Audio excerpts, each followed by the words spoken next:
میرا یہ ہے کہ غصے کا کوئی روحانی علاج بتا دیں، جزاک اللہ خیرا۔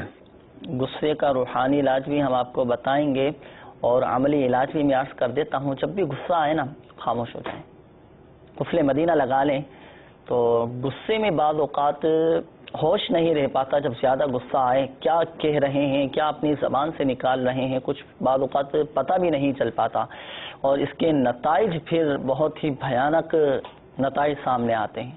اللہ ہم سب کو غصے پر قابو پانے کی توفیق عطا فرمائے، قوت برداشت اللہ کرے ہمارے اندر پیدا ہو جائے نا، اور تو معاملہ انشاءاللہ عز و جل مدینہ مدینہ ہو جائے گا انشاءاللہ۔ غصے کے لیے بہت ہی آسان سا روحانی علاج یہ ہے کہ اس وقت پڑھ لیا جائے گا، اگر ذہن میں رہے تو یہ وظیفہ آپ کیجئے، انشاءاللہ عز و جل فائدہ ہوگا۔ یا ودودو، یا ودودو ایک مرتبہ پڑھے سکیں، اچھا، ایک مرتبہ پڑھ کے پانی پہ دم کر کے اس کو پی لیجئے، انشاءاللہ عز و جل غصے میں کافی حد تک کی کمی آئے گی۔ اور ساتھ ہی ساتھ اعوذ باللہ من الشیطان الرجیم یہ 10 مرتبہ پڑھ لیں۔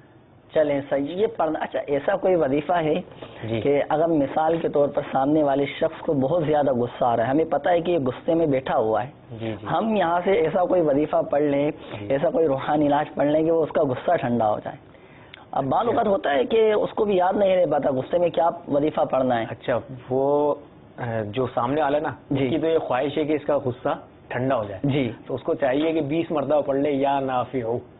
اچھا، یہ خواہش ہے نا اس کی کہ میری خواہش کے مطابق یہ کام ہو جائے، تو یا نافع پڑھ لے 20 مرتبہ، اللہ چاہے گا تو ان کی یہ خواہش پوری آئے گی، اس کا غصہ ٹھنڈا۔ اچھا مثال کے طور پر ایک شخص بیٹھا ہے سامنے، اب مجھے نظر آ رہا ہے کہ یہ غصے میں ہے نا، تو میں 20 مرتبہ یا نافع پڑھیں، اس کا انشاءاللہ سمجھ غصہ ٹھنڈا ہو جائے۔ جی جی۔ تو مدنی چینل کے ناظرین، یہ دونوں ہی روحانی علاج آپ کو پتہ چل گئے، تو امید ہے کہ یاد بھی ہو گئے ہوں گے۔ تو جب بھی ایسا معاملہ ہو کہ گھر میں کوئی غصے میں ہو اور وہ اس کا غصہ کم نہیں ہو رہا ہو، تو 20 مرتبہ یا نافع آپ پڑھ لیں، انشاءاللہ عز و جل سامنے والے کا غصہ کم ہونا شروع ہو جائے گا، کم ہوتے ہوتے ہوتے ہوتے اس کا غصہ ختم ہو جائے گا انشاءاللہ عز و جل۔